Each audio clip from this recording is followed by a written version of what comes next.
A gente sabe que o crime está muito avançado, agora que o crime está com essa cara de pau toda é uma novidade, né? Eu estou falando justamente, até porque no programa de ontem, né, o pessoal que estava assistindo, nós falamos sobre o ex-capitão do BOPE, o Rodrigo Pimentel, que fez um comentário, né, em que o crime organizado do Rio de Janeiro planejava retaliação ao governador do estado. Muitas pessoas acharam que isso era um exagero, né, nas redes sociais. Poxa, mas que exagero desse ex-capitão do BOPE. Ele não sabe falar do governador. O governador é o governador, né? Ninguém vai mexer com ele. Aí que você se engana. Olha, nos chega a notícia do Departamento de Inteligência da Polícia Civil do Rio de Janeiro que detectou ameaça de morte ao governador do Rio, Cláudio Castro, e aos seus familiares também. Segundo o relatório reservado de caráter urgentíssimo, os autores da ameaça são integrantes do Bonde do Zinho, maior milícia com atuação no estado. Luiz Antônio da Silva Braga, o Zinho, ele é o tio do miliciano Matheus da Silva Rezende, conhecido como Faustão, que foi morto na última segunda-feira pela Polícia do Rio. Segundo o documento produzido pela inteligência, a ameaça a Castro seria uma retaliação da milícia, a operação que culminou com a morte do sobrinho. A segurança do governador, bem como de sua mulher e de seus 2 filhos, já foi reforçada. Recentemente, o governador Cláudio Castro citou publicamente como prioridade as capturas de 3 criminosos. Além de Zinho, figuram na lista Wilton Quintanilha, o Abelha, chefe do Comando Vermelho, e o miliciano Danilo Lima, o Tandera. Recentemente, a Polícia Federal e a Receita Federal passaram a atuar em conjunto com o governador do Rio de Janeiro e com o governo para poder prender integrantes dessas organizações criminosas e também destruí-las financeiramente. Até o momento, o governador Cláudio Castro afirma não cogitar pedir intervenção federal do Estado. Ele acha que a própria Polícia do Estado pode dar um fim a isso. Ô, Fábio, complicado, hein? O Rio de Janeiro continua lindo, mas a criminalidade do Rio continua horrível, né? Horrível, né, Santiago? O Rio é uma cidade à parte, né, de todo o Brasil. É uma violência que já não é contida há muitos anos. Geograficamente também ela é problemática, porque os morros estão no meio da cidade, ou seja, são rocinhas, acho que são 150 mil pessoas que vivem ali, não, 150 não, muito mais, 500 mil pessoas, do tamanho de Santos, por exemplo, a população de Santos, 500 mil pessoas, quer dizer, e tantas outras favelas que se formaram durante os anos, né? Então, eu acho que todo o problema gerado foi que não se conteve essas habitações desorganizadas, os governos carioca foram deixando isso se alastrar e chegou num ponto que hoje misturou-se gente boa com o crime organizado, então fica muito difícil de combater, porque nessas comunidades, ao mesmo tempo que estão os maiores chefões do tráfico, os milicianos do outro lado também, estão lá trabalhadores, pessoas que estão lá, todo dia acordam às 5, 6 horas da manhã, e tem que conviver com essa situação. Não pode, de alguma forma, se levantar contra isso, porque sabe qual vai ser o resultado, né? Então, e hoje o crime está muito mais organizado do que a polícia, né? Tem um armamento muito maior do que a polícia. O crime ele atrai a pessoa, porque uma criança que nasce ali naquela comunidade, ele vai pôr na balança o peso dele, o peso e a medida dele vai ser o seguinte: vou acordar todo dia lá para ganhar, sei lá, meio salário mínimo, ou vou... Porque ele já nasce dentro daquilo, então normalmente ele vai optar pelo crime, porque é o mais fácil, mas é o que o resultado, muitas vezes, ou é prisão, ou é morte, enfim.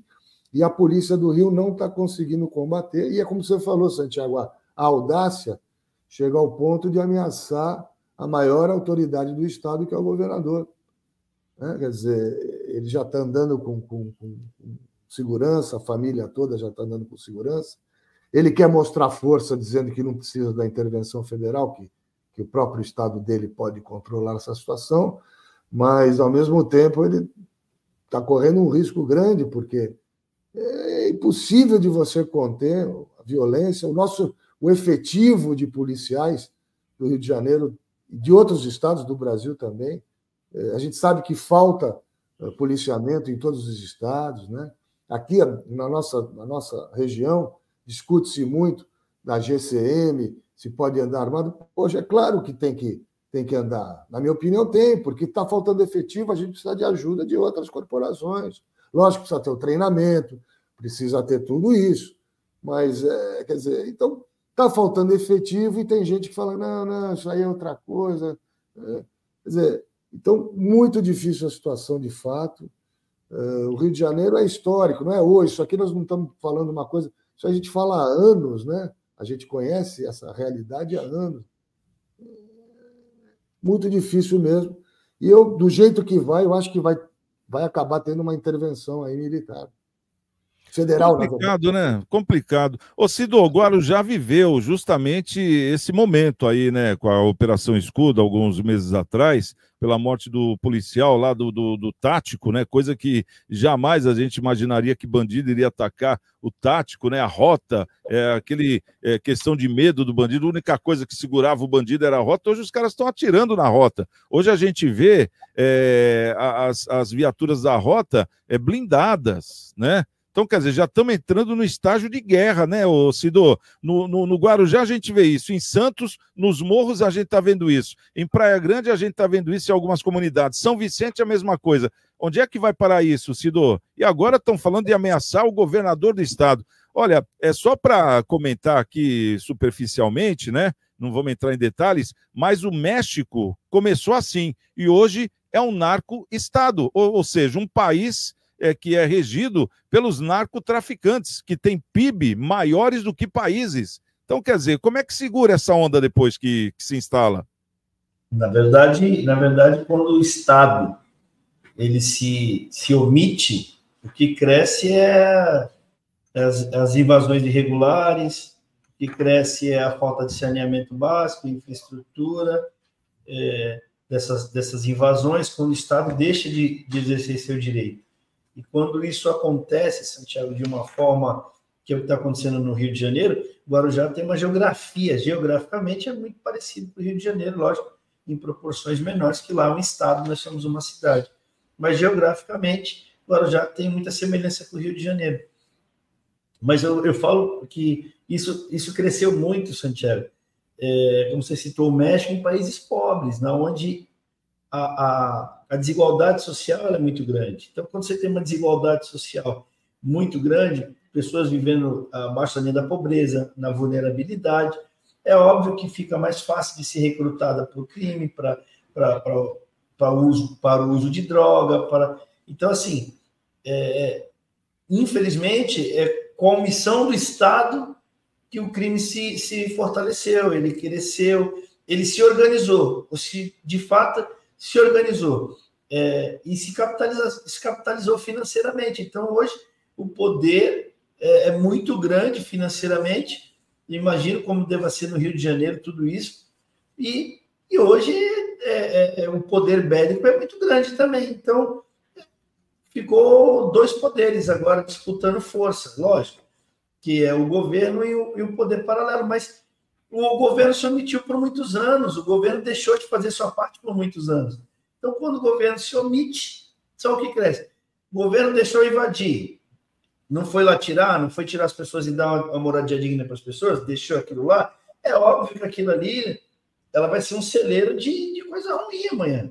Então, a culpa é do Estado para vulnerabilidade, onde o Estado intervém com veemência, com critérios, política de crescimento, desenvolvimento da cidade, geração de emprego e renda para aquele lugar, dificilmente as pessoas se perdem, dificilmente. Lógico que não tem perfeição em estado, município algum, mas os índices diminuem consideravelmente quando você tem uma cidade desenvolvida, um bairro desenvolvido, um estado desenvolvido. É óbvio que as pessoas elas sempre vão pender para a educação, o esporte, o ensino. Exato. É a minha opinião, Santiago. Ô Marcelinho, como é que você interpreta essa ameaça ao governador do Rio de Janeiro, Cláudio Castro, pelo crime organizado? Normal, né? É do crime. A gente não espera outra coisa do crime. Isso faz parte, né? E o crime é organizado, já falamos ontem, né? O crime é organizado, o Estado desorganizado, né? Hoje eu vi uma entrevista do governador, o governador estava aparentemente incomodado, né? E até a fala dele estava meio trêmula. Não sei se tem ligação ou não, mas estava esquisito, viu? Estava bem esquisito. Ele enrolou as palavras, tal. Eu acho que ele tá assim, sentindo. essa ameaça, essas coisas deve ter afetado um pouco ele, viu? Porque fala da família também, né, Cido? Quer dizer, a ameaça não foi só para ele, foi para a família, né? É aquele negócio, se é para mim, tudo bem. Agora põe a família no meio, aí é ruim, né? Mas ele tem que ter, agora ele tem que ter, né? Tem que ter pulso firme, é o que a gente espera de um comandante, né? O comandante não pode se envergar, né? Então, ele tem que realmente ir tomar as providências e fazer com que o Estado prevaleça, né? Vamos ver se ele vai ter essa força toda, né? E vai ter apoio do governo federal, né? Do governo federal, eu digo, em todas as esferas, hein? Do Ministério.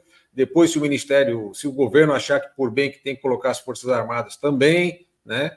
Vamos ver o que vai acontecer. Agora não pode envergar. Se envergar, realmente aí, ó, acabou. Entrega tudo e tira o time de campo.